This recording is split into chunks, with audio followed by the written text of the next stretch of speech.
Have you ever been punched in your motherfucking face? What you say? Oh, you haven't? Alright, wait, bitch. 2480 kid, fucking me.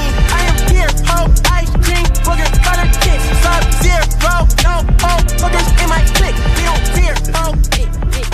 Alright, you bet. I'm ready. All right. 3, 2, 1. Welcome back to another episode of the Post Credit Clarity Podcast. I'm your host, Zay. I'm also here with Billy. Yo. Billy, say what's up to the people, man. Man, how you doing, people?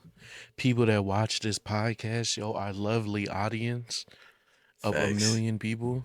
Our favorite audience. The best audience in the world, to be honest with The you. best is... Asbestos. What's the line? All right. What she said, It's cool. she I'ma was kill like, yo, myself. you It's know this? cool. You know this I'ma kill myself. asbestos? Or something like that. Yeah, because she said, and I come right off the top as asbestos, Nicki Minaj. Yeah. Right Ooh, off the top. baby. Asbestos. All on you, baby. You don't know that song?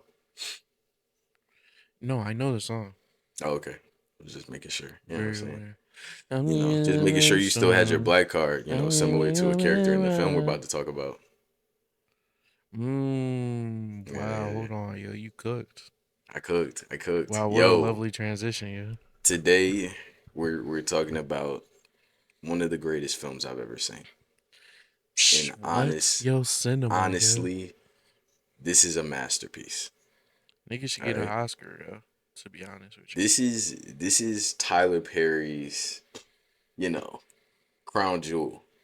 You know what I'm saying? Guys, if you don't know by now, we're talking about Joe's College Road Trip. If you don't know by now, I'm talking about Chi-Town. Joe's College Road Trip. This is probably like the 25th Tyler Perry movie in this long-lasting. This franchise, nobody talks about it. This is the only franchise that I was about to. This is the only franchise to rival the MCU in terms of how long it's been going. Who else is doing that?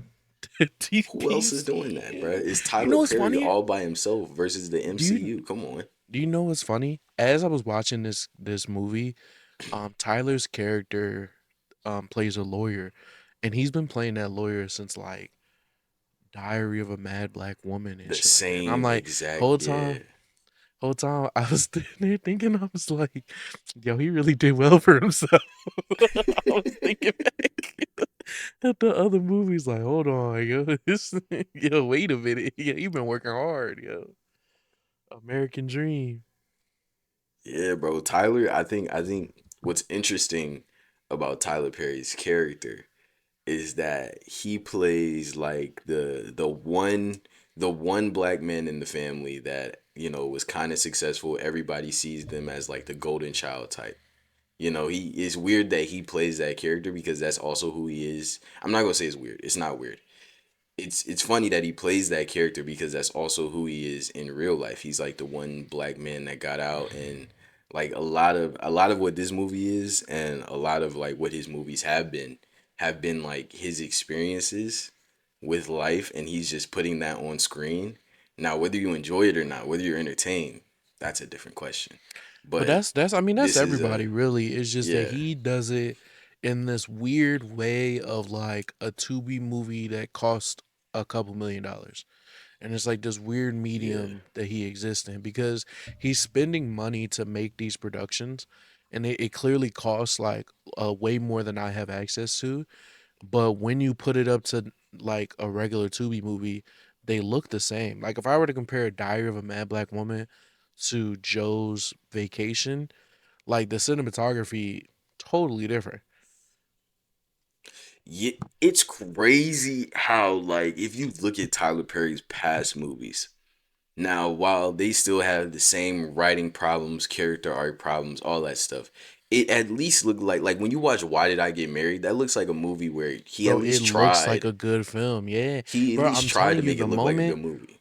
there was a moment in his career where he stopped partnering with major studios because Diary Mad Black Woman and I believe Why Did I Get Married? I know for a fact Diary of a Mad Black Woman is like partnered with like Lionsgate or some shit like that. I don't know if Why Did I Get Married is, but it is still partnered with a major studio. The moment he stopped partnering with major studios and did everything in house is the moment you see like the quality just fall off a cliff. As far as cinematography, as far as writing, it's never really been like the greatest. But Yeah. I don't think you watched the FD Tyler Perry video, did you? nah, I didn't. Yeah, well, he talks about this exact like phenomena as which like as soon as he stopped working with Lionsgate, as soon as he stopped working with MGM, his movies looked worse and got worse. I think it's Yeah, also a thing of like he was trying to extract as much profit out of the movies as he could. So like when you put a movie like bro, when I tell you this movie is like so cheap, and it's not even just like in the way that it looks, because of course like the sets are cheap and the wigs are cheap, right. and you know everything, of course that's cheap. But like at the end of the movie there's a shot where you probably noticed this, and like when I saw this I wanted to fucking shoot myself in the head because I was like, what am I looking at? Because he has the camera pointed at Joe, and Joe is in the car. This is at Yeah. the end where all the cops Oh, are there. yeah, He has the yeah. camera pointed at Joe. Joe is in the car. BJ drives off, and they don't even have the car drive off. They have the camera turned to the right, as if the car is driving. Like I'm watching a puppet show. Is Bro, that not yeah, it's insane insane. to do in a film Bro, in 2026? he's insane, bro. Like that was He, crazy, yeah, and that's bro, probably not even like top five cheapest moments in the movie.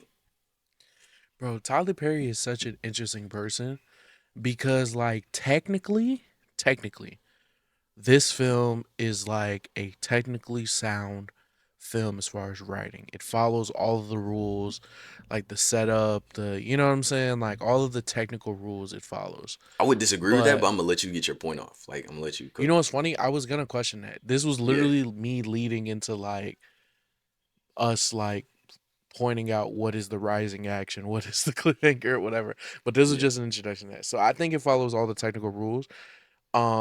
Because I think that's the only thing that he tries to lean on is like, okay, let me make sure I have this, this, and this in the film to Right. make Let it me at like least make sure a I have semi. story beats that my audience can follow. Right. Because everything else, whether it's like the dialogue, whether it's the jokes, whether it's the cinematography, whether it's like the acting choices, all of it is completely off. So at the very least, let me make sure that it is a story that people can follow along with. Like, which is like, what are we doing? Like, like I think Tyler Perry's target audience is like would love to try to compare him to like maybe a Christopher Nolan in the sense of like, Steven yo, Spielberg. he Steven Spielberg, and only in the sense of like he's created these films. These are films that, if I'm the target audience, these are films that I go and watch, and I am anticipating his films in the same way like a film buff would go for like a Christopher Nolan or a Ryan Coogler. The issue, again, which we keep saying in like long wins, is just quality, bro. This nigga's quality just sucks. Yeah, I think the most annoying thing about watching a Tyler Perry film in 2026 is it feels like, and not in a good way.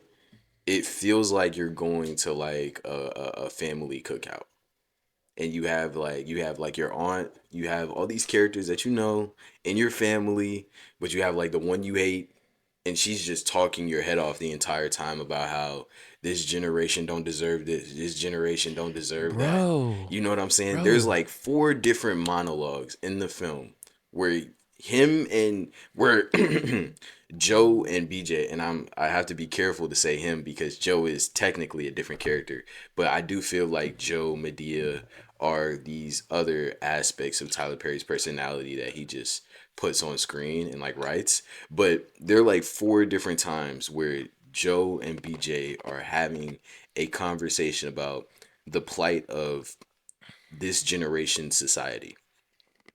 And it's like, it's weird how the Gen Z BJ is like, sometimes he makes good points, but it's not because Tyler wanted to make a good point. It's because he wanted to have Joe just to tell him to shut the fuck up, or like, I'll beat your ass or some shit like You that. know what this feels You like, know? bro? This feels like millennial and whoever the older and the boomer.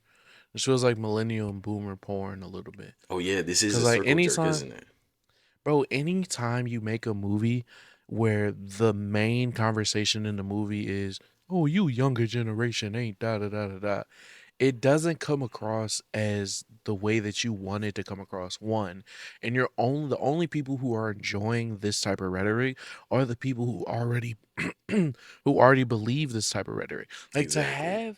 to have this exaggerated character in BJ be like this, oh, I'm this super nerdy, out of touch black guy, and da da da da da. Like to have that be the character that you're trying to preach to and be like, no, black people are more than just our struggle, guys. Black people are like, we have real history that should be paid attention to. Like, god damn, nigga, is this 1999? Like, what type of talking Yeah. point is this, yo? Yeah. No, you should really be because they're trying to erase our history. It's I like, bro, found I found nigga, myself like 5 times, maybe six, seven. Oh Jesus fucking Christ. no, we got him. Maybe like We 10 got him. times. No, we got Yeah, this I the found problem my with kids, yo. This the problem with this generation, yo. Oh God, bro. Everything a joke to y'all, everything a TikTok to y'all, bro. God damn. Um Doing all these goddamn TikToky ass dances, yo. What you doing now? hell wrong with you. But nah. I found myself a number of times going like, are we sure BJ is like a real person? Because I've No, never met he's a person that not, acts like this in my bro. life. Where He's where not a okay, real here's person. here's the thing that fried me. Here's the thing that fried me because what kind of like set my, like this is not a real person flag off is the fact that VJ is vegan, gluten free, believes in helping the environment, all that stuff, but he's not pro black. He's smart about everything else. He knows everything else. Getting to the good schools or whatever. Okay, cool. He can be out of touch, but like he's not like he doesn't know about like Martin Bro, Luther how? King dying, Bro, getting thank you. getting How are you? assassinated. He doesn't know How are about you Emmett this? Till. How are you this super smart, like book smart ass nigga?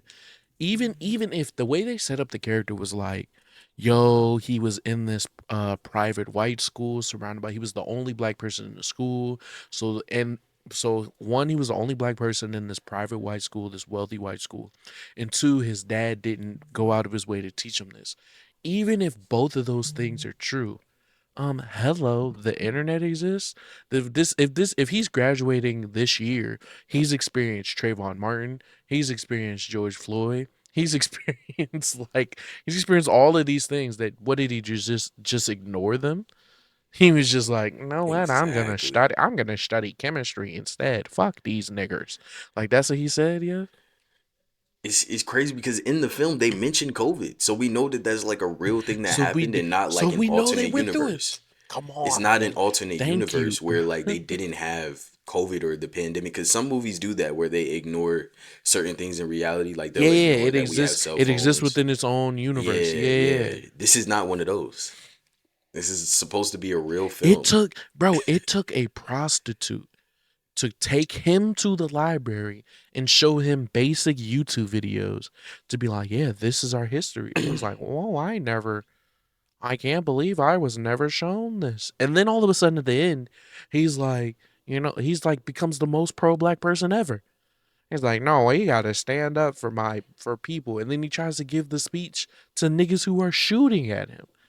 What do we do? Guys, listen, this is how you become pro black. You fuck a black woman. Yo, Easy. first best way to become pro black, fuck a black prostitute and watch YouTube videos on Malcolm X. Yo, boom, we got you. YouTube University. It's over. Yo, lock in. Oh my god. This movie is so it's such a specific type of dog shit because I know like my grandma, she'd be like, Oh "Oh yeah, my he god. talking this shit."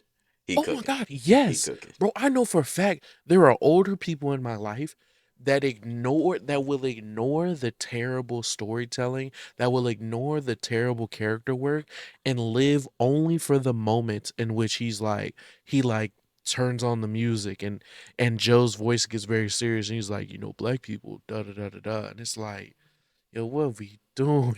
Or they just get off. They a lot of, and this is something that I think people talk about, but not as much as like other things, other problems in like black society. But like this is like the elders get off on like making young people feel like shit.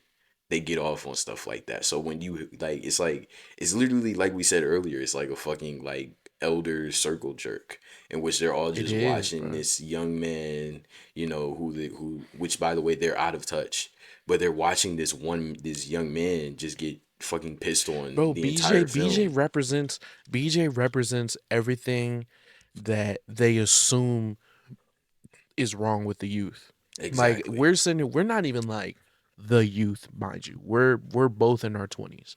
Like so we're not the youth, but we're not so out of touch that we're like, hey, this representation of the youth is completely off. Like you only created this character to essentially shit on him and cater to your own audience. Like this character, like you said earlier, this character doesn't exist in real life, bruh. Yeah. Like he's an amalgamation of everything that boomers think the youth is doing, which is the craziest thing in the world. You think that young niggas are so out of touch, that there's a young nigga out there that's so out of touch that he like is so separated from his blackness he doesn't know who Malcolm X or Martin Luther King are. He doesn't He know who doesn't Emmett know Till is. he doesn't know that women sell pussy sometimes. He doesn't know that. He doesn't know that when he walks into a house where there are 50 women with lingerie on, some of them are in rooms getting fucked. He doesn't recognize that when a woman comes into his room with lingerie on, a maid outfit, and she's saying things like, "Oh, you could be my daddy," or something like that. She said something like that. When she's saying things like that, he's like, "Oh, we're just gonna have like a fun time." Like that's not like this is Or not you know like a what's funny? real person. Like You know what's funny? Somebody will sit there and tell you like, "No, guys, this was made for comedy." But it's like, bro, pick a lane, bro. You can't simultaneously try to preach this like pro blackness, this pseudo pro blackness. Not even, it's not even real pro blackness because you're preaching it against something that does not exist. So you're preaching this pseudo pro blackness to directly to your audience while also trying to create these comedy moments. It's like, bro, you first of all, you can have both, but not in the way that you did it, Tyler Perry. Not yeah, like you didn't do it in a way to where it becomes this nuanced thing and then like this creative thing. You didn't understand the tone of your movie and it constantly switched around. So going from like one comedy bit of like BJ going to the glory hole and shit like that, and then the next story beat being like, you don't understand your blackness. What are we doing? Yo, yeah. like what the fuck is going on, bro?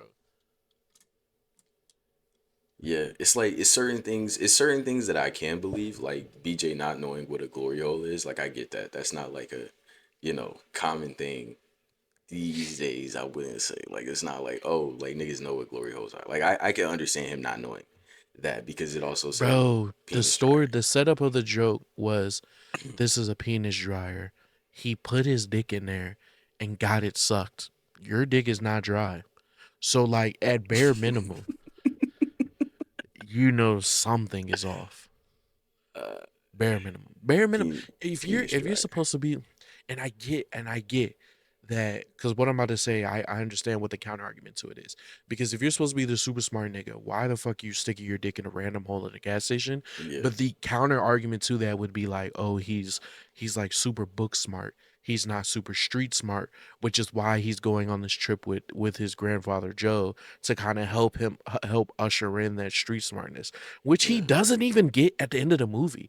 Like, how street smart are you if you fall in love with the prostitute and drive off? yeah. Like, what are we doing? First pussy he got, he fell in love.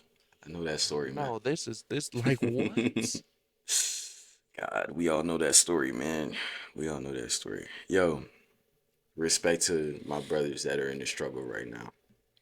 My brothers Salute, that are in the struggle right salute now. for real. But Cause earlier you said like earlier I was saying that this at least follows like a very simple story structure, and you were like, I don't know if it even does that.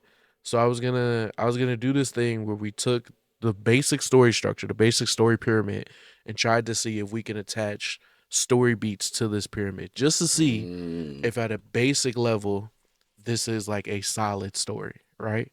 okay, So the if for anybody who doesn't know, the basic story structure is it works like a pyramid. So you have the introduction, you have the rising action, then you have the climax, the return to fall, and then the return or fall, and then kind of like the conclusion. Like so again, exposition, the introduction, rising action, climax, falling action, resolution type of thing. yeah. There's definitely like an introduction and an inciting incident, which is like when Brian goes in the house and he's like, "Oh, my son doesn't believe in racism." Which, how have you not realized your son doesn't believe in race? Like, this is the first time you noticed it.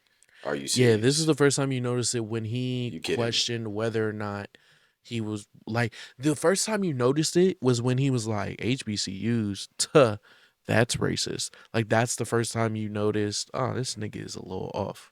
Your son is going to college, by the way. Like, you spent 18 years with this nigga. Okay.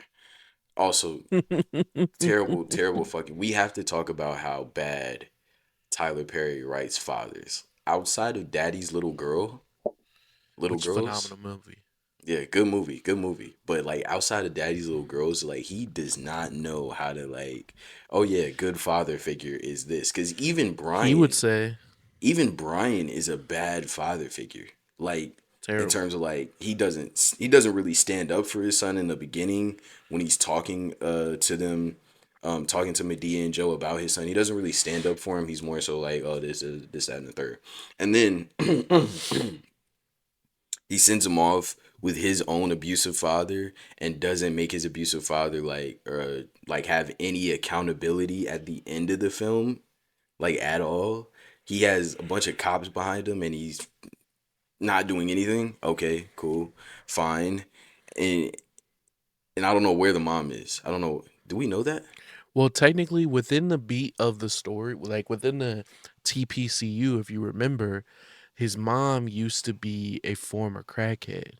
Oh yeah, You know yeah, what yeah. I'm Oh saying? yeah, And then yeah, she yeah, got yeah, yeah, yeah. clean, had the moment in the church where she was singing. This is You know what Diary I'm of a saying? Black Mad Father, Black Woman can lore. you My hear fault. me? I remember her. I need you no longer today. That's that John. Remember, yeah, come on now, Ah, TPCU. hold TPCU. on, And you're so cooking. You're cooking. within the universe, she does have crackhead tendencies. So I am going to assume she's back on crack. Yeah. She's not in the picture. That's what I'm gonna assume. Okay, I'll take that. I'll take that. Which is like Possibly more. This is more died of an overdose. trauma porn. But go ahead. Come on, talk about it. So we have the introduction. We have all of like the exposition in the beginning where we see Tyler like being happy. Ooh, my son about to graduate. Ooh, ooh, ooh. He He goes, got a hangs out. 4.0. Oh, bruh, bruh. You about to So, talk about the wedding? bro, not even that. Not the wedding. There was no wedding. I don't know what you're talking about. What was that? Was that like a graduation? That That was was a like a graduation. My fault. graduation My fault. My party. fault. That was a Graduation. community graduation party. This nigga said the wedding. Yeah, bro, they're at the graduation party, and the white dude just comes up to him and is like, basically like, yeah, the only reason your son has a 4.0 is because of DE high and like fucking affirmative action. And like, huh? What type of shit? I'm not even sure Tyler Perry knows. Like, I think like at this point in his career, where he's like a billionaire and shit like that, he hasn't had to deal with like real racism in a minute. So he's just like making shit up now. He's just like, Bro, oh, it's this makes sense. it is buzzword old nigga circle jerking this Yeah, entire film. yeah, Like affirmative to sit here and be like to have the character go up to Tyler and be like, your son's an affirmative action, like the result of affirmative action. That's the only reason he's in the school. It's the yeah. only reason he has the grades that he has. is what? And then for Tyler, not even to cuss this nigga out, but to try to sit there and explain to him how him being the result of affirmative action at his job and at his college is different than his son being the result of affirmative action at this private school. Not once did Tyler cuss this nigga out. Not once did Tyler's Just character walked away look from at the this nigga nigga. like he was He should crazy. have killed He him. just, bro, he just doubled down and was like, nah, man, my affirmative action is different. This isn't that. This is total. I don't. Whoa, weird white man. Like, what, bro? It's So so again, funny. and You can always tell when like Tyler Perry is putting his own thoughts into something, like into a scene.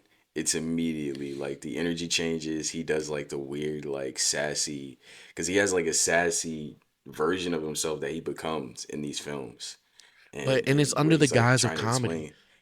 It's Exactly, under the that's what guise it of like, is. hey, in this moment, hey guys, in this moment, I'm being funny. Like Yeah, that's what it gives off. It's not natural. It doesn't come across well. It's just like it's a completely different, like, again, tone shift within his individual character. Maybe not a tone shift within the scene itself, but a tone shift within his character of like, I'm doing a joke now. Ha ha ha. Like that's exactly. what it's so fucking weird. And he But yeah, felt so we like, had to me, Tyler Perry's character, it felt like Brian felt like a different character. Like this is what you're talking about. He felt like a different character from scene to scene for me. Because when in the beginning of the film where he's talking to Medea and he's talking to Joe about like, okay, I just had this problem with my son where I'm trying to teach him about racism and he doesn't really right, know anything. He's okay in that scene. He's an absolute tent pole. He's, he has his arguments and he's like standing and he's like, saying and shit, and he's like really like genuinely saying his side of the argument. When you move on to the next scene, when BJ is in the house with him and they're talking about, BJ is about to go on the trip with Joe, and he's just like he's being like this weird sissy bitch. Like, is that not crazy? Like one he's could not argue, he's letting it one slide. could He's letting argue everything slide. One could argue that it's because like Joe is his father and Medea is his aunt, so it's like a respect thing within respectability politics within the black community and how you treat elders in your family. So he's like, yo, I'm not gonna say too much, especially because y'all are doing this favor for me. I would One see could that. make I that would see that. argument. Did And he I do think it I think well what it though? is the fact that BJ was there, and it's more like, okay, BJ is there, or my kid is here. I'm gonna be more respectful in front of my parents so that way I can set an example. But still, I was still thrown off by that scene because Joe just threw away the. I thought that was gonna come up later in the movie. By the way, they just totally It forgot about that. I never guess never never came came up. back up. Joe threw away Literally, the literally, EpiPen. there's a rule. There's a rule in film that if you show, basically it comes down like, yo, if you show the gun, it has to like be involved in the story somehow, some way. You know what I'm saying? Like, and they showed it. They were like, hey guys, this is the most important bag of this little nigga's life. It has his inhaler, it has his EpiPen. This we have to have this because this will save his life. Mind you, they did the actual gun thing where they showed him throwing away the gun in Joe's car, and that came back up later, Yeah. but not this nigga being allergic to shit and needing an inhaler. Yeah, that was fucking insane because I thought you had a perfect moment to do it, like to bring up the EpiPen, and the inhaler stuff. I thought you had a perfect moment to do that when you went into the racist house. I thought this would have been like surface level liberal writing, but you could have had him go into the racism house. All of a sudden he faints. He needs the inhaler. He needs the EpiPen, and then like Joe and the white man figure it out. You know what I'm saying? They're like, "Oh, my son has this too." That would have been Right. the It's like, oh, easiest slam dunk of all time. you're not as bad as I thought you were. Nice Exactly. Literally could relations. have did Like, that. You literally could have just did like, because the entire John is the entire setup of the film is I'm teaching your son how to not be as white, but the son is supposed to be teaching Joe how to not be so hardened by his black experience that he misses out. Like later in the Exactly. film, he's like, "Hey, granddad, you know you can use GPS because a black lady did it," and it turns out he knows, he just doesn't use it. But it's like, but that's like his point of the half of the road trip is for BJ to be like, "Hey, grandpa, you are allowed to evolve and you are allowed to be live into today's society without holding all of that in. You don't have to. Like you can grow and evolve because society has grown and evolved." And like you said, a perfect moment would have been like, "Hey, we're going into this biker bar." Joe assuming everybody is racist, and then like him being like, "Whoa, what the fuck?" Da, da, da, da, da, da. And then they come together because they're trying to like save BJ's life or some shit. That would have been perfect because Right. it would have made Joe like at least on some level, because he probably would have joked it off and be like, "I don't give a fuck about these crackers." Like he probably would have joked it off, but at least it would have given you a moment to like reference back to for Joe to be like, "Okay, maybe I'm wrong. Maybe there is room for growth in my character," type shit. You know what I'm realizing? I think in every single Tyler Perry movie I've watched, every character that Tyler Perry plays has no character arc. There's no like, okay, Tyler Perry starts here or Medea starts here or Joe starts here and then he ends up here. He this and the journey changed him. The journey The made him a better only person. the only movie that I I don't can even think say that that happened in Why Did I Get Married? the only crazy the only movie I can think of off the top of my head where there's some sort of story arc in his character is the movie where he plays opposite of Thandie Newton. What is Oh yeah, that yeah, yeah. movie? That's like the Good good Deeds. yeah, Good Good Deeds. Deeds or I something. love that movie. Yeah, where yeah, good movie. Again, when he cook, he cook. When he cook, bro. But he just it was it's bro, it's the thing of you, bro, you know like the whole thing of like the whole thing of like, yo, when your mom or when your grandma gets older, they stop like cooking as well Yes. because one, they're getting older, like their taste buds has changed, and so now all of a sudden, like 10 years into your life, they're like putting way more salt than needs to have. And it's like, man, this ain't the same. Yeah, I mean, they kind of losing it. That has been Tyler Perry ever since he stopped partnering with these with these major studios. He's just been like, nah, you know, Bro, them niggas kept him in check because we have to remember Tyler Perry is originally a playwright. He writes yes. plays. He does like But this is the theater and shit. He's a thing, theater bro. kid. This is He the doesn't do thing, films. This is bro. not his He bag. does. He did the play. This is the thing, bro. Tyler Perry could have been.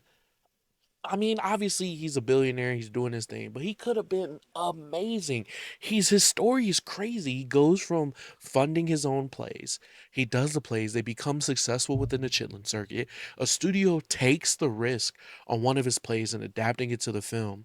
It does so well simply because of racism within like the industry because they don't expect black, which is crazy by the way, but they don't expect black films to do well. They don't expect black films to make money. And I think like his first film, I forget which exactly one was his first. I think it might have been Diary of a Mad Black Woman, but like the film that he does, it like breaks records for like black films simply because the studios and stuff are like, nah, I don't know if this is gonna work. Black people don't really show up for film. And then it was supposed to be this moment of like proving them wrong, of being like, well, if you put our stories in major theaters and if you put money into our stories, we will show up. Which at the time that he did it boggles my mind because he did that post like the 90s and the 80s film renaissance, black film renaissance that we had, where you Yeah. have all of like the classic black films that people were obsessed with. So very clearly there is like a history of black people showing up for our stories, but major studios hadn't gotten around to it yet, which is fucking dumb to them. Like they're retarded. And so now Tyler steps in and takes advantage of their like dumbness, proves them wrong, and he is set up to be like this Ryan Coogler s director of like, hey, I'm going to put our stories into these major on these big screens and have major backing and like we will be better off for it. And he does that for like a hot second and then somewhere along the line this like capitalist bug bites him and takes over his body, and he's like, you know what? Fuck it, yo.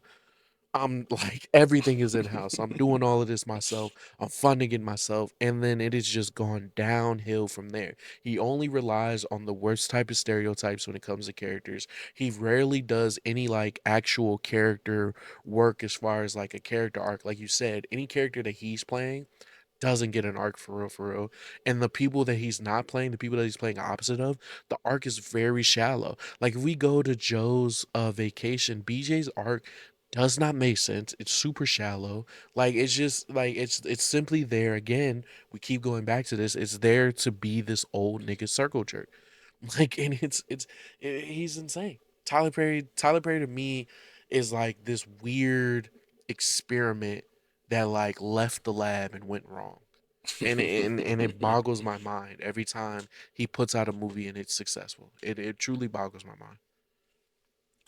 Yeah, man. Tyler Perry, like I I think that when you look at his films, like as a whole, which one can you say is like outside of like outside of the obviously the Lionsgate films and the MGM and all that stuff, like which film can you say like, okay, I would put this on for somebody, anybody, and it would inspire them to like make another movie, to like go out and like, oh, I just watched this movie that inspired me to like do my own kind of art. And I think that like when you think about it in that kind of aspect, it's kind of like really illuminating as to how like soulless his movies How have soulless become. this film is. You know what's funny? I remember getting high as fuck, smoking with my homie not too long ago, maybe like a year ago or 2 years ago, and we watched Why Did I Get Married, like the first one.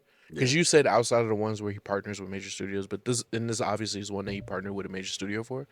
But I'm watching it and I'm like, yo, this is like a perfect movie. Like everything in this movie is like written. It's written very well. The character arcs are super good. Like the dialogue is super good. Like it grabs you, and it did like this is a perfect movie. Yeah. And like that answers your question of like, is there a movie that he has that like will inspire people to like do another movie? And I'm like, yo, Why Did I Get Married is one of those movies that does that. Which is why whenever somebody like shits on Tyler Perry, I always like give them an asterisk. I'm like, nah, yeah, no, I get everything you're saying. Trust me, I believe exactly what you're saying. But he has enough films in his discography to where like if he puts something out, I'm not running to watch it, but I will. Simply Yeah. because I don't know if I'm gonna miss out on the next Why Did I Get Married? I don't know if I'm gonna miss out on the next Diary of a Mad Black Woman or Daddy's Little Girls because I know he's done it before. It's the same thing like if I were to go watch fucking Jordan on the Wizards. I was like, I don't know if this nigga's gonna do anything crazy. He's old as fuck, but I know he can. I know he has the ability to. Yeah. So let me go just in case he does. And like to me, that's my relationship with Tyler Perry, where it's like, as much as I have so much critique for Tyler Perry Jones, like I will watch them just to see, like, well, did he lose it? Every time he shows me he did.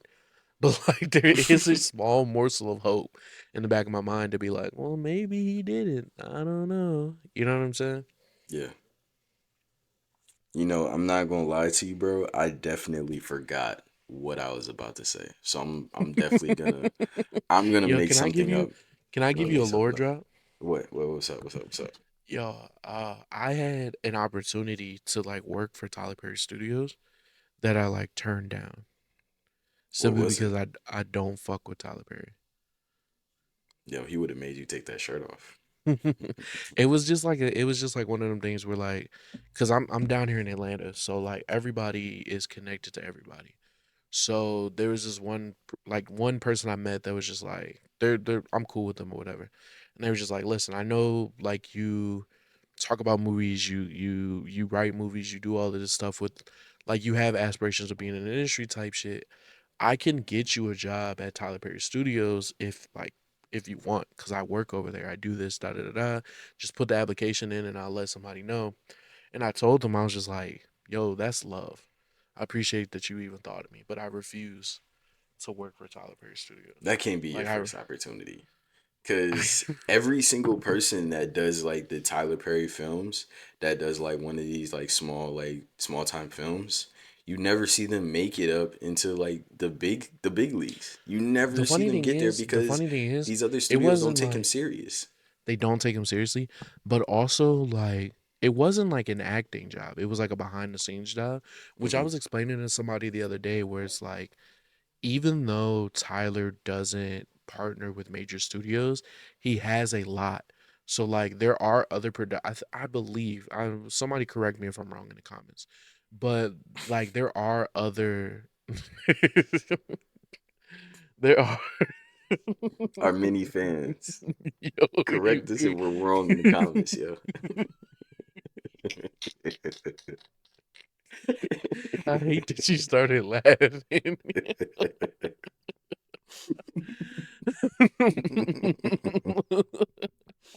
Nah, bro, you But right. Correct me if I'm wrong in the comments. yeah, but but nah, somebody correct me if I'm wrong.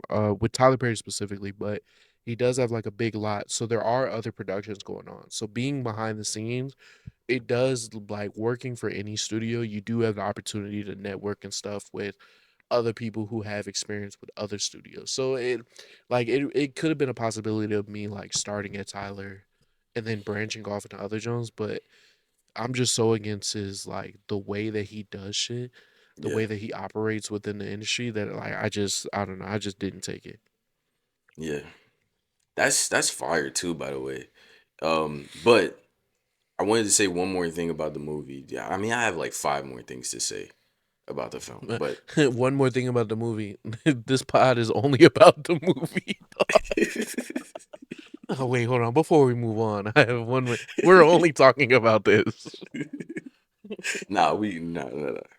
Scratch that. Obviously, we're not moving on. Type shit, type shit, type shit. But one more thing about the film. Um,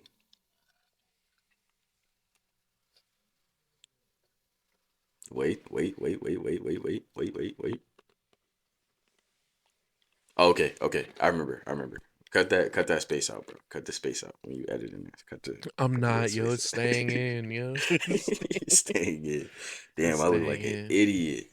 Hold Fuck. on. Okay. The funny thing is, we were supposed to go through the story structure and prove whether or not this was a good film. We completely abandoned that idea. Yo, I forgot we started that. That's crazy.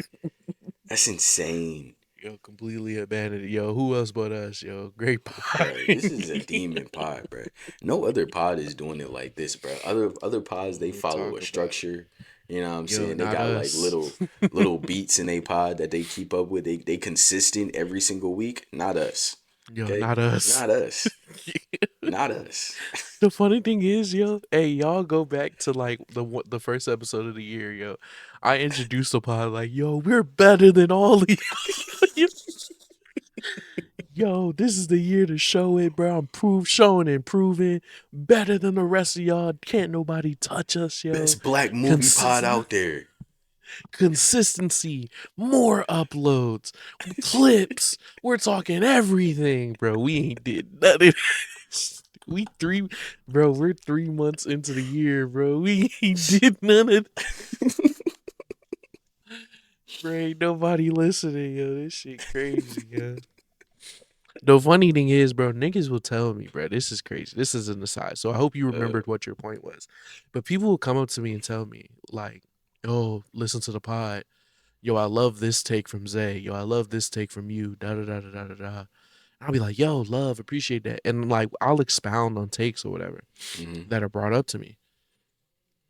But like, I don't see a comment that, hey guys, you should probably tell us. Like, I know, I know you have access to us, and it's like, yo, let me tell you in real life, which I get because I do the same thing with like other creators and stuff like that. I'm like, I'll talk to them eventually. I'll just say this to them. Nah, y'all should probably like comment, like, and subscribe. No, I Like, agree. I agree. do all That the shit YouTube really stuff. helped. So that we can, bro, so we can blow up a little bit, yo. Come Yeah, on, that shit guys. genuinely helps. Like when I start when one of my YouTube videos like went up a little bit, and it didn't go that crazy. It had 3,000 Yeah, views. Okay, right, 3,000 right, views right. is nothing on YouTube. Nigga, if one of these pods gets 3,000 views, nigga, yo, I'm walking to my job like, yo, I'm better than all you, yo, better than everybody But here, yo. nah, that shit had 3,000 views on it. And I was like, bro, I might really be able to genuinely do this shit. Yeah. Like it Next really give you video that confidence. You know what I'm flopped. Next video flopped, by the But way. yeah, I don't This think the next nigga- shit got over 200 views. So you know, Nah, but I can imagine that dopamine hit of like, hold on, yo, like I'm a real YouTuber right now. Like, wait a minute, yeah, bro, this shit it's something about crazy. going viral. I love going viral. I will say though, bro, I will say like, if you look at our channel, and this is like we've completely abandoned the movie at this point, but if you look at our channel, all of this is staying in, by the way. If you look at our channel, we average like this the same amount of viewers that we do like that we have in subscribers. So we have like 33 subscribers, and that's about like an average how much each pod does. So it's Yeah, like even if like every single one of you guys aren't watching every single pod, people are watching. Like, you know what I'm saying? The people who are subscribed technically are watching. So it's like, yo, we love and appreciate y'all. Amazing people. We love and appreciate that y'all come up to us and talk to us and stuff like that. Comment though. yeah. Like and Please subscribe, comment, yo. please, Tell bro, other people to watch us. Like, please. please, bro, please. Please. I love interacting with and if you don't know, I'm the one that has control of. So if you comment, I reply, not Billy. It's all Zay. I don't even, bro, I don't have the login to the YouTube at all. He does. Actually, so if you're talking to the channel, you are talking directly to Zay. Yeah. So like tell him what's up. Say hi, Zay. Tell him like, yo, Please, I guys, I'm I alone. really I really want to have sex with you or something. Something. Yeah. Just- I need it. I need the bro, I need the confidence boost because I remember one time I was working and like 2 hours through my shift, I felt like shit. You know what I'm saying? I didn't get that much sleep the night before. You know what I'm saying? I didn't get to smoke. I'm like, you know, I'm going crazy. Two yeah. hours into my shift, I get this lady. She come in. She's like, "Hey, I have a DoorDash order for this person. Do you have it?"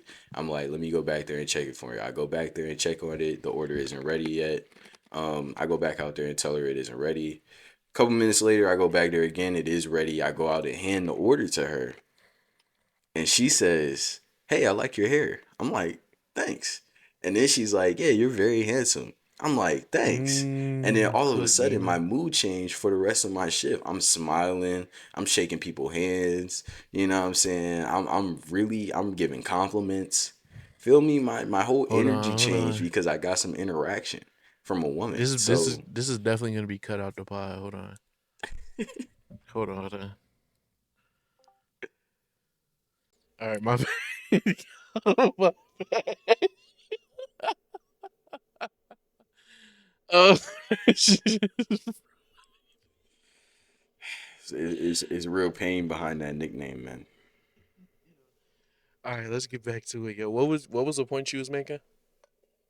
I was going to talk about how the politics of I just wanted to talk about the politics of the film and like how they make no fucking sense. Uh, Right. yeah. No, I'm here with you. Right. Right. No, Right. do that, yo. Right. All right. You recording? No, I have not stopped recording. Oh, type shit. Type shit. My fault. My fault. My fault. Um. All right. Let me just get straight into it. 3, 2, 1, go. The next thing I wanted to say was that the politics of this movie are they're really fucking bad, especially when you look at how we alluded to it earlier a little bit with the fact that like the way that BJ solves his external turmoil because he doesn't really have problems going on internally. It's more like externally. Everybody else is telling him that there's something wrong with him. Bro, yes, bro. The way Everybody else that is he throwing solves problems that, on him. yeah, Like the he way does that he not give a solves fuck that that, he don't care about black shit, by the way. he does it. He's like fully fine being a white cuck, you know. Um, anyways, the way that he solves that, and like this has been a continuous problem throughout Tyler Perry's films, but the way that he solves that is through like the sexual objectification of like a black woman. And it's like, Talk about it. oh, like, okay, like this is why I should care about, you know, racism or whatever you want him to care about. Like he's using black women in the same way that Tyler Perry uses black women in all his films, where they're either, you know, a sexual object, or they're like the big mom type figure, like a Medea, but they don't have any like real humanness to them. You know what I'm They saying? don't They're have any just there agency within to this world that he's say, created. exactly. They're just there to say things. You know, they don't have depth. Feel me? Yeah, yeah. Yeah, and it's just it's really And you know what's frustrating crazy? continuing to He see tried this. to he tried to fake depth with the character. Yeah, Like he did it multiple times where he was just like where she was this character who was kind of forced into this prostitution, which they don't really talk about. They kind of like brush over. But then there was another scene where they're in the hotel room and they're watching like a Jeopardy type of game or whatever, and she's sitting there like answering all the questions right to kind of be like, "Look, guys, I may be a prostitute, but I'm really smart." You know what I yeah. mean? And it's like, yo, what we doing, He's done yo? this character like 4 times too. Is this not just, well, she's more lighthearted and she's more like, you know, friendly and stuff. But Yeah. is this not just Candy from Medea Goes to Jail? Basically, yeah. This is the exact same character, like, and the real problem with it is that, not that he keeps doing the character, because the Safdie brothers have been doing the same white guy for like Right. 10 years now. It's not Right. the fact that they keep doing the character, it's the fact that they do the character well. You know what I mean? You learn a lesson when you watch Uncut Gems to Every not time you gamble. watch it, yeah. You learn a lesson from Good Time to not be the worst brother of all time. You learn a lesson from Marty Supreme in like not treating the people that love you like shit. Well, we had a debate on whether you learned that lesson or not, but in my opinion, you learned that lesson. With the Tyler Perry films, what's the lesson that you learned? What do you take away from these movies if Do you're not like, you know, the people that he's making these movies for? do you think he's too out of touch to write his own films anymore? Dog, I think he, dog, yes. I think he's insane. I think that, and and please tell me if I'm wrong or not. Please tell me if I'm wrong or not.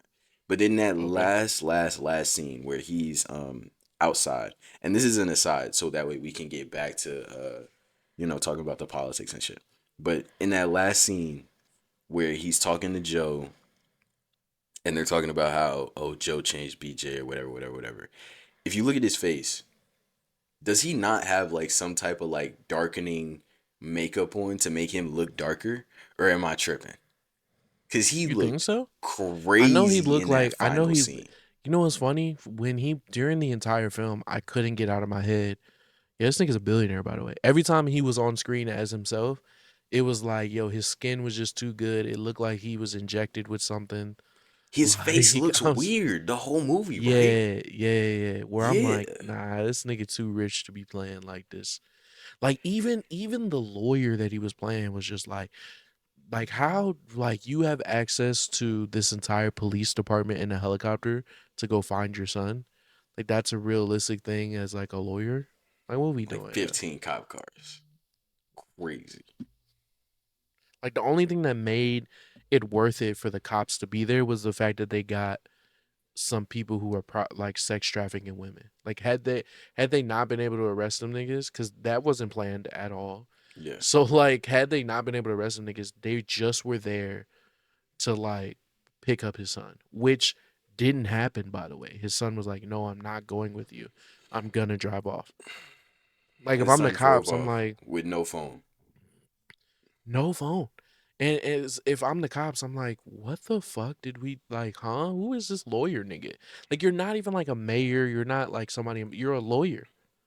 Like what, bro? That shit overly fried me, bro. I do think like the way he writes stories, the way that he leans into these like stereotypes so hard is because like this nigga is a multi-billionaire with like two football fields worth of property, and like he does not know what's happening Yeah. outside of what he consumes on the internet, which I'm not even sure everything that he consumes on the internet is like accurate anyway. Like I don't know that he has the ability to discern between what is like satire on the internet and what isn't. You know what I mean? Yeah. And I honestly I do think it's like it's the billionaire stuff and him being out of touch because I think you see the same thing with other billionaires in which like in like with Jay-Z. When Jay-Z like became a billionaire, I think his music got worse. And it's because like he's not I'm not gonna say he's not hungry anymore, but it's more so like there's something to being closer to like the general public, in which like when you're closer to the general public and you're closer to them in terms of like your everyday problems and stuff like that, it not only makes your art more relatable, it makes your art just straight on better. And when you're a person like Tyler Yeah. Perry who bought land in Atlanta, built his whole studio lot. You know, these big studios come to his studios all the time to film whatever they want to film.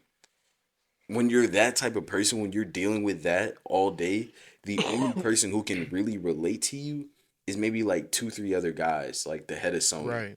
the head of Warner Brothers. Not, let me not say Warner Brothers, the head of Paramount now, I guess. You know, the heads of these other companies that Yeah. are you're just like them. No, you're this is why like this whole like movie talking about like racism and talking about where we came from and how we have to fight together. It's all bullshit to me. Because It's if the you're gonna most, say bruh. that, if you're gonna say that, you have to be about it outside of your films. And you're not. You know, you're a billionaire who's only looking out for himself. And you think that by looking out for yourself, you're setting a good example for other black kids. You're not. You're you're not. You're actually setting like the worst type of example, which is like just be like the I've white people. said I've said multiple times actually that like Tyler Perry is one of the most like narcissistic ass niggas ever, right? And it's shown, it's proven by like the way that he does films, like the way that he take like cuts on like paying certain things, the way that he'll be like, yo, I'm the writer, director, producer, all of that stuff. It's like I think it's all centered in his narcissism. And to me, what's an even bigger example of his narcissism is his lack of building something for other people, in the sense of like building something for other people as like directors and other people within the film industry. Like for somebody who is so powerful, quote unquote powerful within the industry, has their own studio, it to me it doesn't make sense that he either isn't funding like a film festival like the Black Film Festival, was it the American Black Film Festival or something like that? It's Yeah. like ABBF or something. Um it doesn't make sense why he isn't funding that, why there isn't like a Tyler Perry section, or at least at the very least like a Tyler Perry Film Festival himself, because to me, like one thing that is showing and proving the fact that you're super narcissist is, hey, I'm not reaching back to these other directors, like a Tyler Perry Film Festival highlighting the next Ryan Coogler, highlighting the next Issa Rae would be a really good thing for him to do, a really good way to use his influence and use his money, even if it's not directly helping out like neighborhoods or something like that or building roads. At least you're doing something, the very bare minimum, doing something within the industry that you exist in, but you won't even do that. You know what I'm saying? Because everything has to be about Tyler Perry, which puts him in this like unique narcissistic kind of like um kind of like lane, because one could argue that making a Tyler Perry film festival would be the ultimate narcissistic thing, because now you're directly responsible for somebody else's success, and now you have the ability to be like, oh, they wouldn't be successful without the Tyler Perry Film Festival, but you won't do that. You know what I'm Yeah. saying? Which like it's the craziest like catch 22, where it's like you are such of a narcissist that you won't even help other people exalt your name. You know what I'm saying? He exists in this like weird spaces. He's doing the Dwayne. Let me not call that nigga Dwayne. I don't know that nigga. He's doing the Rock shit where he has it in his contract that, oh, I'm never losing a battle. My characters will never have a flaw. That's what he's doing, bro. And it's like it's actually kind of embarrassing that a guy made it to this, just off. He's like the exception to the rule. He made it to like a billionaire just off black people. It's embarrassing. Off of, again, I keep saying this, off of the worst versions, like the worst stereotypes of black people, he's Yeah. made it here. Like he has done nothing to help further and push like how the world views black people. His products have only solidified what people think and have made it worse. Like he's doing the 50 Cent thing. We're like 50 Cent doing all of this work. He's producing all of these shows, but all the shows that he produced are like gang shows or drug dealing shows. And it's like, as entertaining as Power may be, we can have that debate or whatever. But like, nigga, you're not furthering, the only agenda that you're furthering is one that hurts black people. And you're Yeah. doing it in the name of like dollar signs. And other people that are involved in this project are gonna exalt you and be like, hey, I love working with you because it equals dollar signs, not because it equals like, hey, we're pushing this like positive agenda. Like the only thing I think 50 Cent has ever produced that was like, okay, I think he did like this law show. I forgot what it was called, but that didn't last too long. You know what I'm saying? Hmm. Like if everything that you're doing is only furthering how people view us, like the stereotypes in which people view us, like, do we need your products? And that's what I think about when I think of like a Tyler Perry.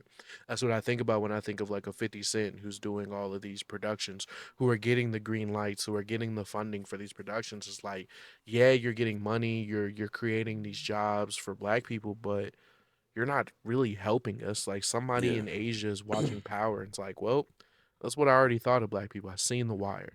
Somebody in fucking like South America is watching a Tyler Perry film and is like, yep, I knew niggas used to be pimps and like they say all of this XYZ. You know what I'm saying? Yeah. Like, And I don't know. again, It's I wouldn't have a problem with him doing these stereotypical characters, doing these characters that are so like, the worst kinds of black people if they had character arcs. That's the great thing about, stories like what is it? American. Is it the one with Christian Bale and he's like insane. He's a murderer. He's like American some shit. I don't know. But that's the great thing about that film is that there are white boy incels like that can, now not all of them take this message, but there are white boy incels that can watch that and be like, "Oh, this is how not to be. This is how you have a character arc. This is how you have like a person. This is exactly what I said." Oh, bro, I was sitting here in my head. I'm like, what film is this nigga talking about? Yeah. You're talking about that one film back in the day that everybody be misinterpreting where he plays like the office nigga Yeah, yeah, and the yeah, yeah, serial yeah, killer and shit? yeah. Yeah, yeah, Yeah, yeah. I you know can't what's think a of the name better of it. example for what I'm talking about? It's Wolf of Wall Street. That's a better example for what I'm talking about, in which like white boy incels can watch that and like see themselves, but like see a character arc and see that like, oh, I must learn. I should probably be better from this or whatever. Like, Even cause though they at the don't, end of the but day, it's that's all you still, can do in films. That's all you can do is like, show that's true. people Even what's though wrong. like your intention in art, and that goes back to like artist intention versus the result. Because like you look at Wolf of Wall Street, you look at the Christian Bale movie that you were talking about, and then I always famously bring up like a movie like Whiplash or something like that, Yeah. where the intention of the artist is one thing, and like showing this entire character arc you should walk away with like an XYZ type of, okay, this is how I should view the world. But a lot of people misinterpret, bastardize these films to where like they take a completely different thing. Like there's so many people that watch Wolf of Wall Street and their takeaway is, God damn it, I want to be rich and scam niggas. There's so many people who watch a Whiplash who would walk away and be like, God damn it, I should lock in. And as much as those people are wrong and as much as those people are like, what the fuck are we doing? They do exist. But to what you're saying, the fact that the intention of the artist and the story arc of these characters is completely different, the fact that it exists means that even if there's six people that are taking away the wrong message, there are four that are taking away the right message, and how that Exactly. compounds change, like that matters. And when you have a film that exists in a TPCU, that the character arcs are so shallow that there's nothing to be taken away outside of reaffirming stereotypes that you already had. What are we doing? You know what I'm saying? And somebody's gonna come out and be like, well, he did the movie. What was that called? It was a movie with a bunch of black women. They worked for the army. They were doing like mail and shit like that. Oh, I know what you're talking He just about. did that movie. Yeah, he just did that movie. And somebody could argue like, well, that's a positive message and whatnot, which is cool. Which I'm here with you. Make more of those. Why are we making like a rated R Joe's fucking college road trip or something like that? Like we don't need that. It doesn't work well. You suck at writing comedy. Like stick to stick to the You're right. black This woman movie is not empowerment. funny. It's It's not not funny at all. funny. It's not funny at all, bro. The beats are not funny. The timing isn't funny, bro. Stick to writing the black woman empowerment films, and I won't have anything to say about it. Like the last 10 minutes of conversation won't exist. It's like that's probably the worst thing about these movies. Not that they're like stereotypes, not that they're poorly written or poorly made. They're just also like not funny. There was a time where maybe like, and this is like 20 years ago, but there was a time where like, okay, Medea, she was charismatic, she was at least fun to watch on screen.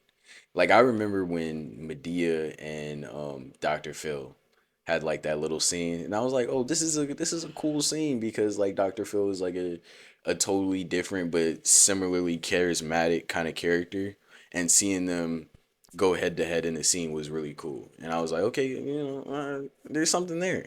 But like nowadays with like the Medea character, with the Joe character, it's all just like it's hard to watch, man. It's like a cat taking his claws on like a chalkboard and just scratching it for an hour and 51 minutes. And but to your grandma it sounds like a fucking harp. So there's that. I'm fucking But dead. hey man, Any final thoughts on this film? final thoughts on Joe's college road trip. Yo, are Shout we out. rating this film? We should probably rate it. We should probably rate it. We should probably rate it. I was going my final thing though, my final thing, like my little letterboxed review. It's cool that the one lady is in this movie as like the whorehouse new leader. I Oh, fuck you with talking her. about Miss Pat? Yeah, Miss Pat. I fuck with her. She's Yeah, I cool. like when she gets stuff. Like she has the show on BET, which Yeah. the show on BET is really cool because it's set up like a sitcom, and everything is shot like a sitcom and on sets, but they don't follow the traditional TV rules. So Hmm. they're cussing, they're attempting to have like real conversations over there. Yeah. So I like the fact that Miss Pat show exists. I like the fact that Miss Pat like continues to get opportunities. So like it was cool to see her in that Yeah, too. she's cool. And she's different from Tyler. I don't know if she write does she write the show? I don't know if she writes the show at all. Actually, I'm not Yeah. entirely sure. Well, I'm sure she has to like approve on like the scripts and stuff like that. So Yeah. there's one scene where I think like somebody came out as gay. And it was like they actually handled it really well versus how Tyler Perry handled it in his last film. That was like the worst. Yo, Yo, insane. outside of Stranger Things, that's like the The worst coming worst. out. Terrible coming out. And then they forget it for like half of the movie. They're like, "Oh, you came out? Okay, you have a girlfriend now." Like, yo, what? Anyways, Tyler Perry's Joe's College Road Trip. Billy, what would you rate it? 3 out of 10. 3 out of 10. Jesus Christ, what made it a three? I think it's a three because the comedy sucks. Yeah. The character arcs suck. The acting sucks. No, I'm saying like you gave it a Um, three. Like, what's redeeming about this movie that you gave it a high score? oh, oh shit. What's redeeming? You know what I'm saying? It was something that distracted me for the hour plus that it existed that I watched Yeah, it. Good distraction. I was at work when I watched this, by the way. I was at work like taking notes and you know what I mean. yeah. So good distraction, good way to get through my shift. Word. Yeah, I'm gonna give it a 1 out of 10 because Destiny is some fine shit. Destiny was a prostitute. Yeah, Okay. she was some fine shit, and actually a lot of the I was women who I sell was just about to themselves. say, I was just about to say, I thought they were gonna go there when that scene popped up. I thought they were gonna go there I did, because this, bro. I I think this is did. like the first rated R film that Tyler did or something like that, or at least that was like a talking point or something. Like it was they made sure to highlight the fact that this was a rated R film. Yeah. So when they went into like the prostitute, I was like, wait, are we about to get like naked women? Like, wait a minute, what is going on here? Didn't get any We naked kind of women, did, but but not really. yeah, nah, Not not really. really. Not really. Not really. I have two more things to say. Number one, it has to do with what I said like 5 seconds ago. Tyler Perry knows how to pick them. In terms of like, oh, I'm gonna pick the baddest bitches for this scene. He He knows definitely, how to pick women and niggas. That's one thing you can do about Tyler Perry, bro. He know how to pick a good looking person. yeah, he gonna pick some fine shit. All right, he gonna pick some. Now, the ways that he goes about capturing the fine shit, I'm saying, not my business. And number two, you said that the movie goes out of its way to let you know that the it's gonna be a raunchy party. It's gonna be so Yeah, raunchy. I thought yeah. that shit in the beginning was so fucking corny when it was like in 4:3 aspect ratio, and it was like talking about, oh, Joe's gonna say motherfucker 74 times, and he's gonna say nigga 60 I times, and he's gonna forgot do about this. that intro. I That thought was that such shit a was so corny. I'm like, oh my god, bro, just get on with the movie because you're dick eating yourself. You're dick eating yourself on the fact that there are so many movies out there nowadays that say fuck and shit and bitch and nigga and motherfucker and there's to be sex on honest with you, screen. he didn't even say anything crazy, which I get within He the didn't. TPCU. I thought it was a Within the normal. TPCU, this is like, whoa, what we doing? Because I can see like older like black people being like, "Whoa, Tyler, hold on." But like Yeah, within the context of what exists now, this was like super mild, bro. They could have put this on TV. bro. This Oh this my could air on god. TBS, yeah. It's like this is it. Also, It by the ain't way, nothing is Joe crazy. confirmed gay? Cause when he Cause stuck he his did, he bro. He stuck his knew. dick in the First of all, glory he hole knew and it there was was a a nigga nigga. there. He knew it was a nigga because he was like, "Yo, let me see that mustache." Oh, okay. So he knew it was a nigga and still decided to do it. Yo, this Yeah, nigga yeah, is yeah, yeah, crazy. yeah. Which honestly, that speaks to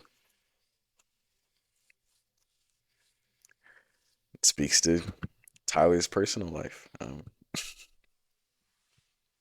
Tyler is confirmed gay, by the way. All these Yeah, allegations that be confirm, coming out. confirm. He came out. He Confirmed. came out a Yeah, while he ago. did. Yeah, Yeah, yeah, yeah. He tweeted it actually. yeah, Hi, I'm Tyler Perry. Just in case you didn't know, this is my account. I'm Tyler Perry. I'm gay. yep. And I love Israel, and I'm gay, Yeah. Yep. and I'm also in the Epstein files. Yep. All of those. Tyler Yep, Perry. all the buzzwords. Mm-hmm. You think we're ever gonna get a Tyler Perry movie where he talks about how Palestine needs to sign the two-party state solution? I think that's next. I think Medea Goes to Palestine is next. That would actually be fire. I would watch that. Yo, you're yo. Medea goes to Palestine. Medea Goes to Medea Palestine. goes to Because Tel Aviv. even in the name itself, Medea Goes to Palestine, you're acknowledging like Palestine existence. So even in the name, you're like, yo, really sticking it to Yeah, the man. Israeli. Yo, they're trying to Netanyahu, get what the real. hell wrong with you? I Killing all can't, these kids like this. Hold What's on. wrong with you? Yeah, insane. Okay. Genuinely, last thing. I promise. Last thing. Then we can move on to currently watching. Last thing. BJ lives in Atlanta. Okay. Right. lives Okay. in Georgia, lives in Atlanta. Uh huh. Brian lives in Atlanta. Yeah. He sent him to a all white private school in Atlanta. Yeah. Not saying it doesn't exist. No, it does. Just find it hard to believe.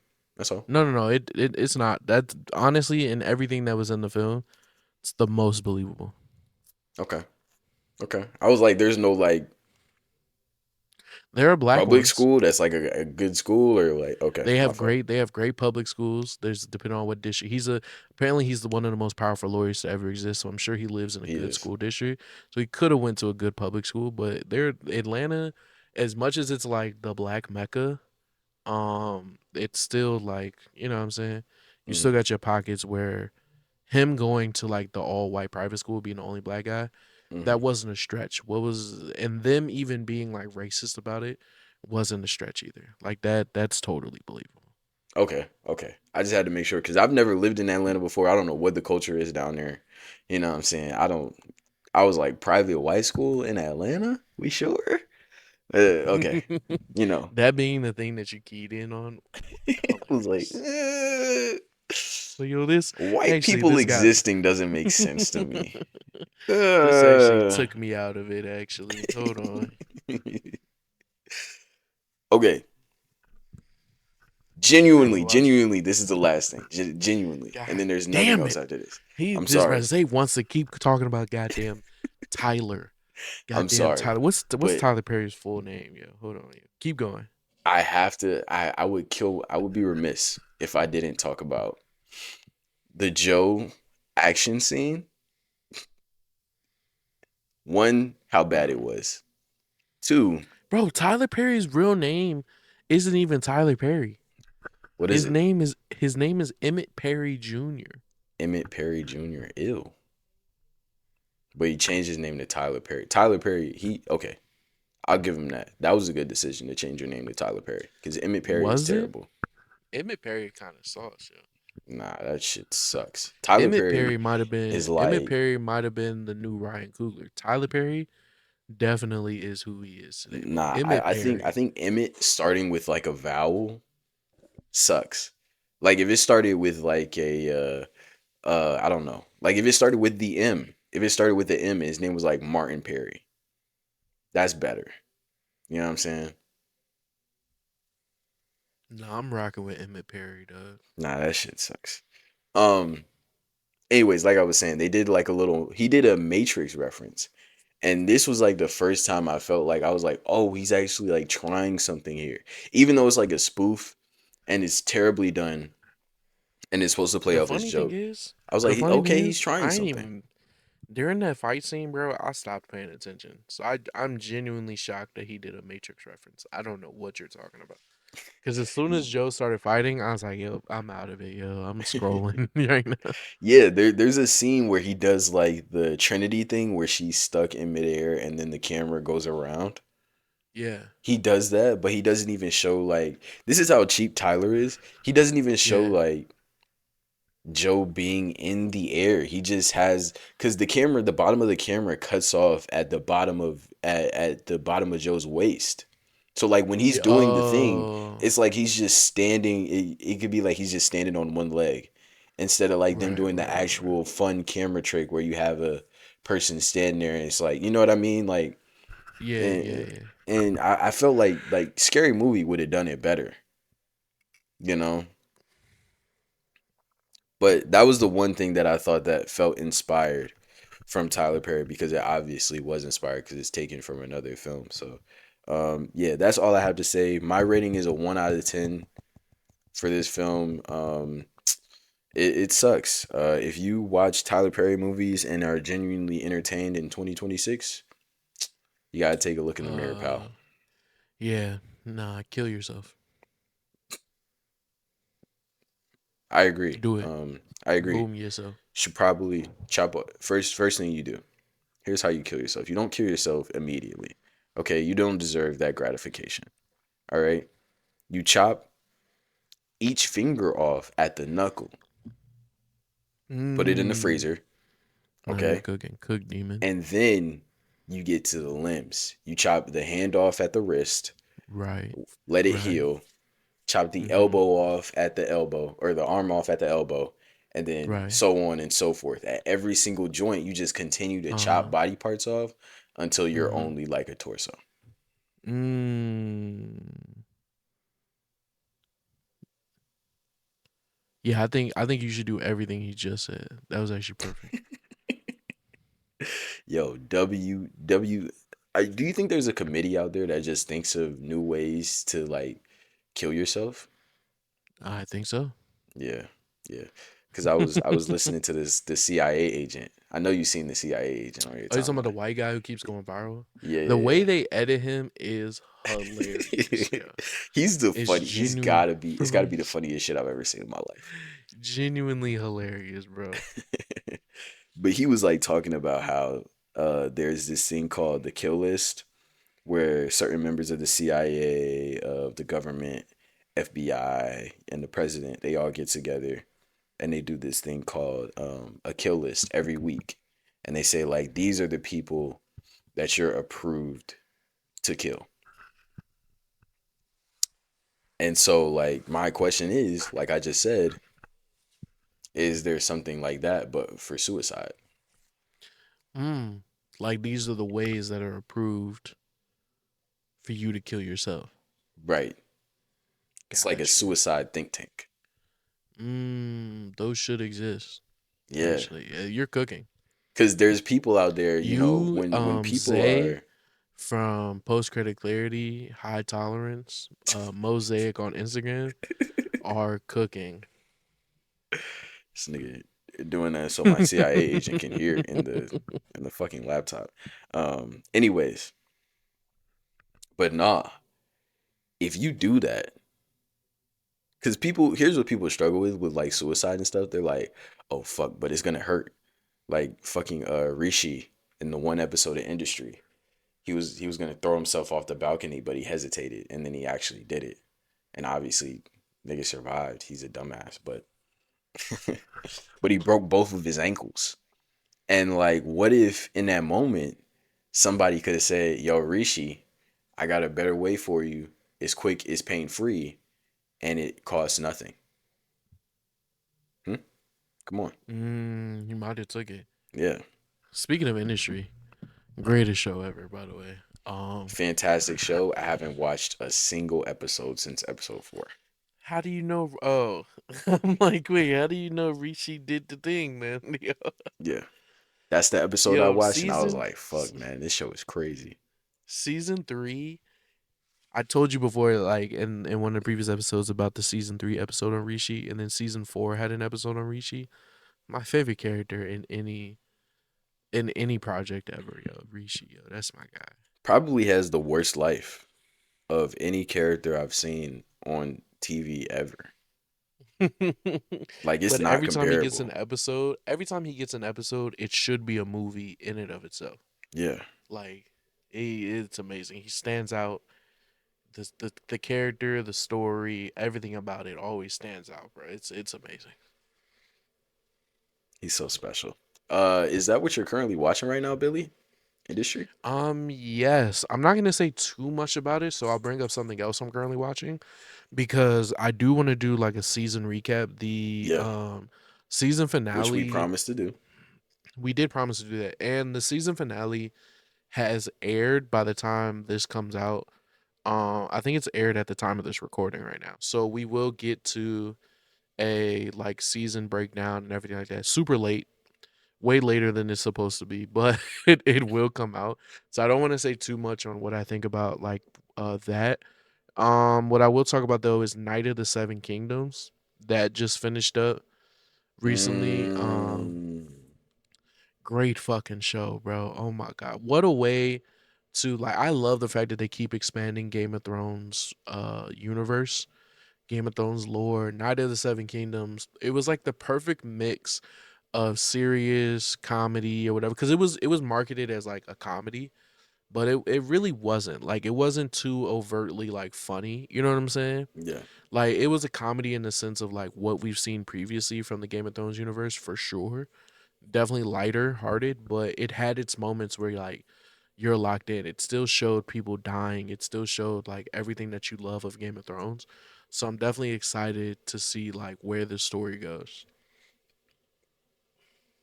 Yeah, no, I have to tune in. I have to tune in because niggas are saying it took Hot D spot, and if it took Hot D spot, I'm obviously locked in because I really like uh, uh there are some things I have something to grapple with, I guess, with House of the Dragon, but I like House of the Dragon so far. I like season one, I like season two. So if this is better than House of the Dragon, I definitely have to tune in. And also I get to binge it, you know? For Niggas, sure, for niggas, sure. There niggas be talking about apparently, binging nowadays. I fuck with binging, you know what I'm saying? So I I'm don't hyped. know how true this is, but apparently they're planning on like taking this series as far as it possibly can. Like they want the Oh, because there's a brother. child actor who plays Egon. Yeah. They want to see him grow up in this role and then eventually into like when he becomes the king and like his whole ruling. So that's what they want. I don't know if that'll actually happen, but they want it to be like, Is that a good idea? I'm with it. Just suck the soul out of everything, every new thing that's a banger. Just do 40 of it. 40 Yeah, seasons now. if it's this good, if it's this good, yo. Clearly they have a plan because what's his name, Kit, tried to pitch that Jon Snow thing and they turned it down. So clearly they have a plan on just like better things You to ain't do got with no their time. motion, bitch ass nigga. So you know what I'm saying. I'm here for it, dog. I'm here for it. But yeah, that's what I've been currently watching. What have you been currently watching, Zay? I don't have anything of significance to bring to the show today. This is like early. This is first act Zay.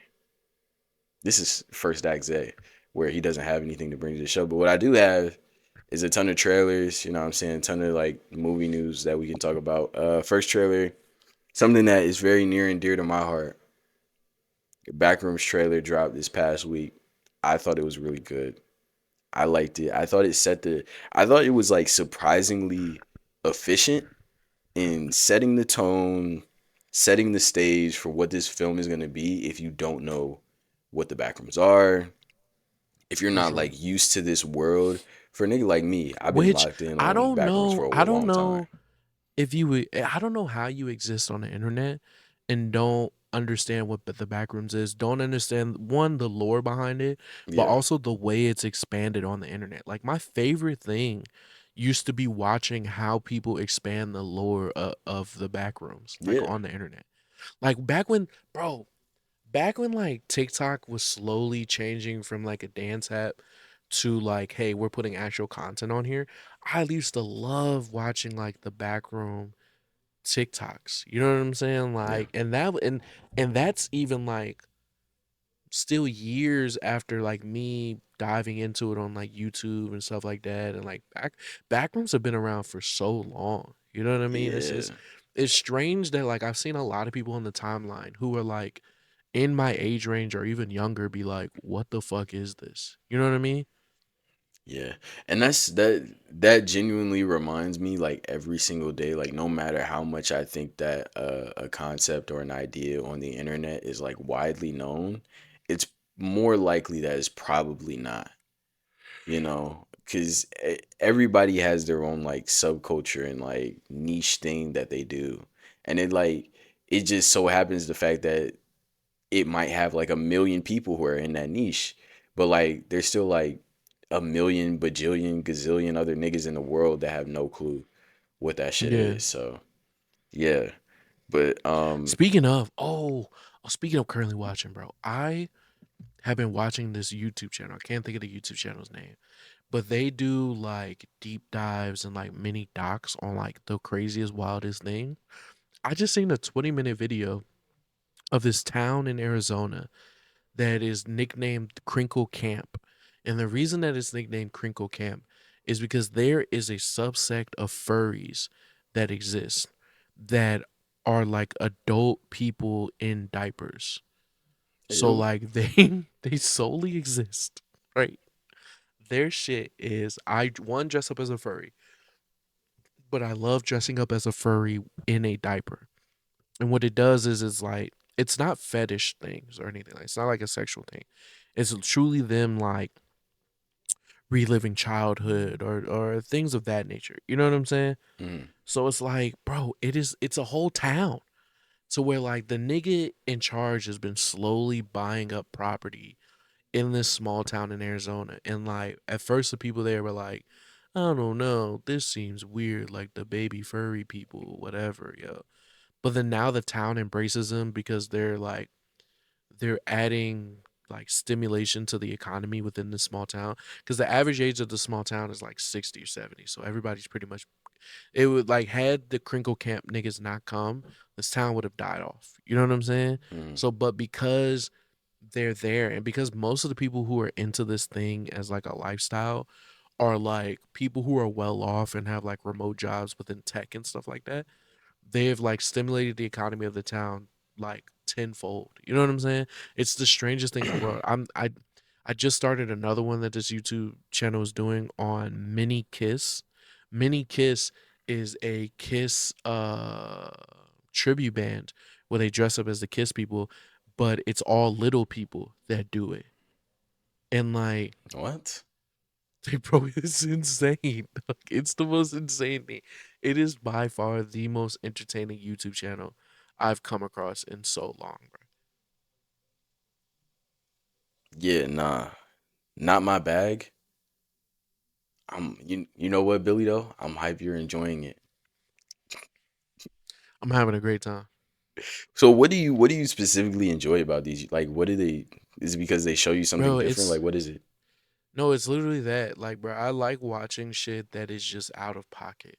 Like outside the norm. And the only reason I even brought it up is because like we were talking about the backrooms thing Yeah. and this whole idea that sometimes we'll see things on the internet a lot. Like we'll see it a lot and we'll think like, "Oh, okay, a lot of people must know about this because I'm seeing this consistently." And then you step outside of like your internet bubble and you realize like, oh, people don't know about this. You know what I'm saying? Or Yeah. people aren't aware of this as much as I thought. And it's the same thing with like this furry shit I'm watching a documentary on. It's the same shit with the mini kiss thing. It's the same shit with everything this YouTube channel does basically is saying, hey, there are people who are living their lives and having these lifestyles that they're totally committed to. They're making money off of it. They're doing XYZ about it.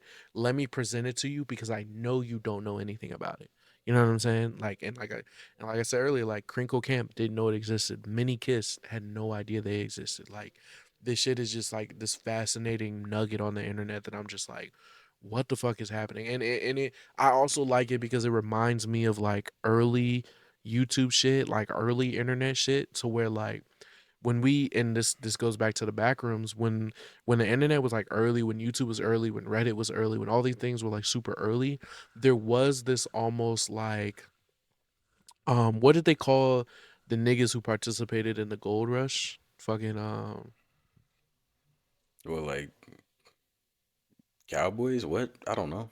nah, not cowboys, but like there was it was almost like you were like these pioneers to ideas. You know what I'm saying? To where like there's this idea, there's this saying that goes around like, yo, we were never meant to see this many bad bitches in our lifetime type shit. Oh And the yeah, internet has exasperated that. But like yeah. early internet was like this thing of like we were never meant to see this many like unique ideas.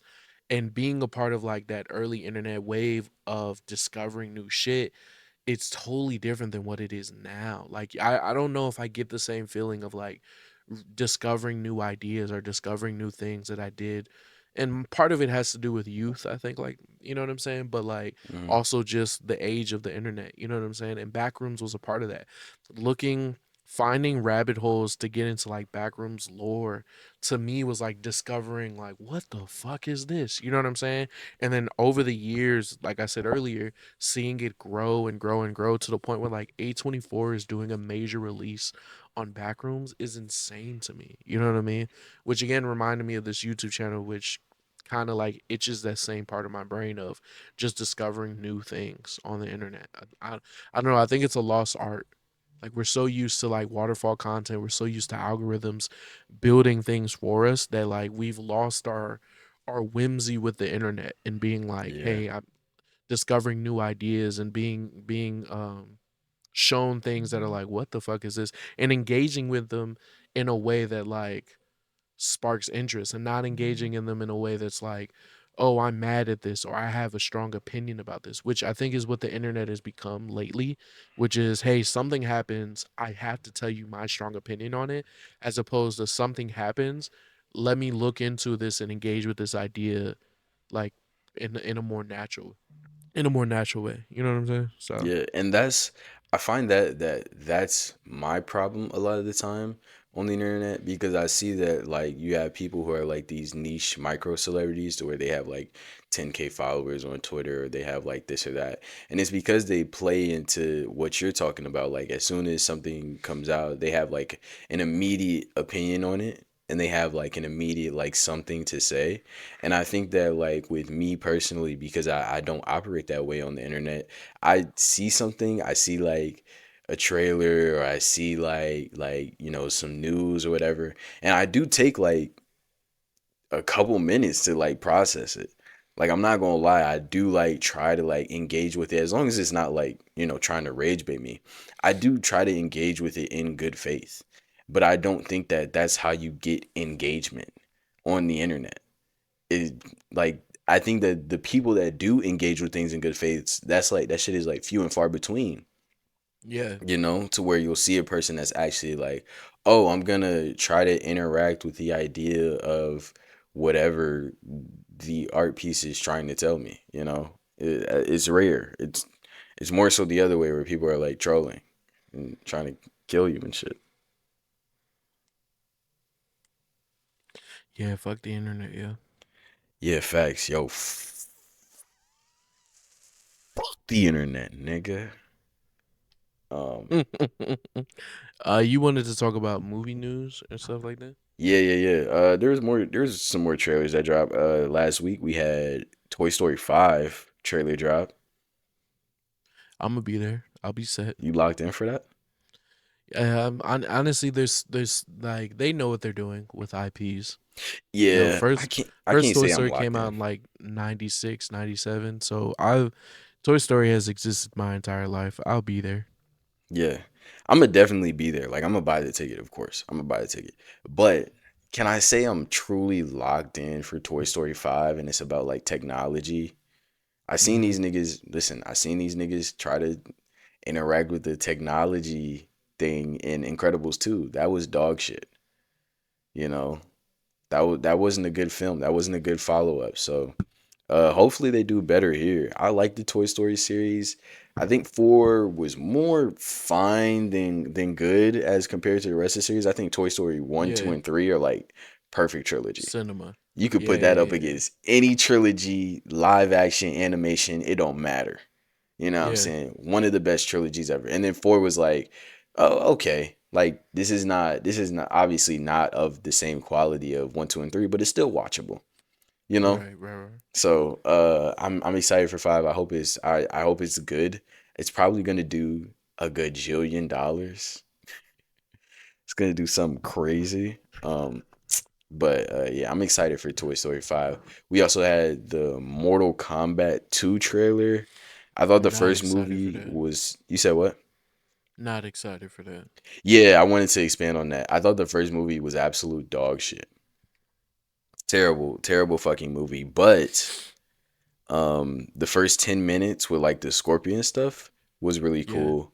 And they're changing like the main character to be Johnny Cage instead of Cole.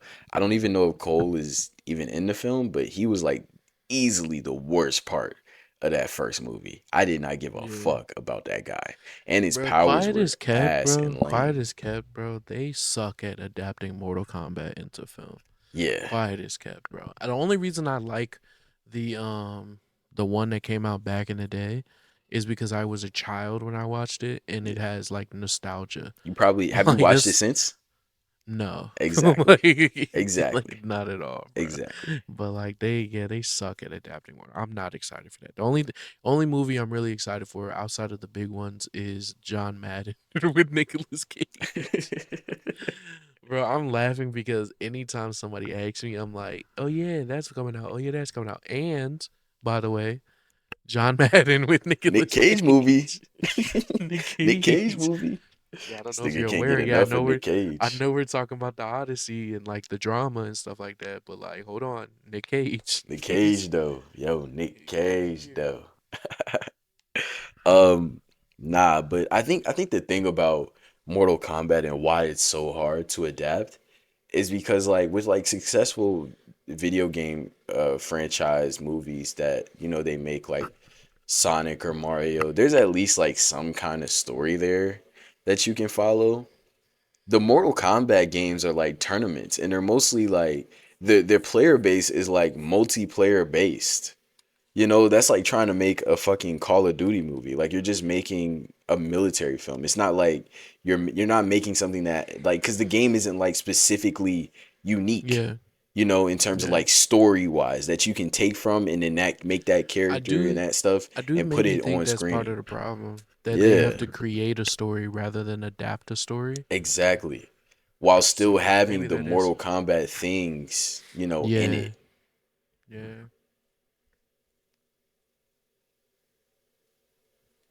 Where I thought you was gonna say Nah, nah. I was agreeing with you. I was just like, yeah, yeah. Nah, I don't But have yeah, nothing to say. I that's why the Mortal Kombat films struggle to me because like even in the first one, like the action was cool, like the fighting was cool. I fucked with the fighting, but it was just It's like cool, everything else was like rough. But I think that this bro. trailer though, Keep it a bean, bro. Will I watch it? Yes. yeah, Do I think I'm gonna enjoy watching it? Probably not, bro. yeah, I don't. They should yeah. just keep it. I'm Just wrap it up. To expecting be I'm honest. expecting for that to be my experience as well, but I do think this trailer was good. Yeah. Like it did get me like, okay, maybe I should go see this in theaters. Maybe. Not genuine, not I have to go see this. Not I already bought the ticket, but maybe I should go see this in theaters because it does seem like there were a couple of shots where I was like, okay, that seems cool. To where like they have like the background is like the original dual area Yeah. map, whatever it Yeah. is. I'm like, okay, this would probably be cool to see in the theater with like all the stuff that's going on. I do have a question to ask you though. Mm. Uh, between this and Street Fighter, which one do you think will be more Oh, I'm. successful? Oh shit! I thought you were about to ask which one I'm most anticipating, like which one Oh, I'd rather watch. Which one do I think is gonna be more successful? I think both of them are flopping. To be honest with you, I yeah. don't think. I think both of them are out of here. But I do think Street Fighter will be a better watch Hmm. than Mortal Kombat. The Street Fighter trailer seems like they're having a lot of fun. But that's what Andrew Schultz was saying. So like, Yeah. I used to watch Flagrant podcast a lot. I haven't watched it in so long, but I was watching it. I was tuning in around the time that he was filming, and which what I'm about to say is both interesting and concerning, because he was like, "Yo, man, I love being on set. I love the fact that like the director allowed us to kind of like." Have a lot of input in the film. Like he was talking about things like yo, like but on a day by day basis, there was opportunities to like switch up the script, change the script. Like he was talking about like how he would be texting in the group chat, and the director allowed like open communication on like actors' inputs on like he'd be like, well, honestly, like the way the film is set up, the character probably wouldn't say this. He should probably do this, or hey, like maybe if we did it like this and I did this instead. Like there was a lot of like open communication between director and actors in this film, which I think on the surface sounds intriguing. Like, oh, okay. But when you like actually think about it, it's like, I don't know how much I trust the final product of the film because the people who act in it are dumb. Like, there's a reason that like directors and producers are directors and producers because what an actor thinks looks good a lot of times does not look good. So I don't know how that's going to translate on screen or Yeah. anything like that. I truly don't know. But like I said, I do think it'll be better than Mortal Kombat only because Mortal Kombat has a long history of just being the worst film ever. Yeah. In terms of like money made, I do think Mortal Kombat is probably gonna Oh, do. yeah, that was the Yeah, question. yeah, Yeah, it's Jesus probably gonna do Christ. better. It's probably gonna do better just because I think that Mortal Kombat is like, and I this nigga is completely talking forgot about it. I about went on a whole aside. Yeah, I completely about forgot about the question. Did I say that I think they both will flop? Did I say you. that? Yeah, you think they'll Okay, both flop. okay, You think okay, they'll both okay. flop. Cool, I cool. just wanted to push back on that because I do think Mortal Kombat is gonna get to that like Godzilla Kong audience. No, oh my God, no, I bro, think that's just. I no, think bro. this. I think it's I a don't similar need. audience. I think it's a similar I don't audience. want God. I don't want Mortal Kombat to succeed because I don't want another one. Stop Uh, making them. ooh, Like, stop making. They shouldn't ooh, have made a sequel, and they did. Stop. Like, ugh, bro, yeah, stop. yeah. Even the first one had like they want. They're so desperate for like IP, a new IP to like do well. I They think just do Marvel has anything. ruined movies. Yeah, I'm not gonna say it. I think Marvel has ruined movies. I think everybody's obsessed with creating universes and creating. Or Yeah. you know what's crazy? Marvel and Tyler Perry ruined movies. I think everybody's obsessed with creating their version of the MCU, and they end up creating their version of the TPCU and think Hmm. it's successful. Yo, you remember the Dark Verse? It was supposed to be Dracula, No, I I think know. Frankenstein. Yeah, all them old timey monsters. That's crazy, bro. You I tried to remember. create a cinematic universe with fucking Dracula and Frankenstein. Trust me, I remember. I was there. Shit get crazy. Any other news before we start wrapping up? Anything else?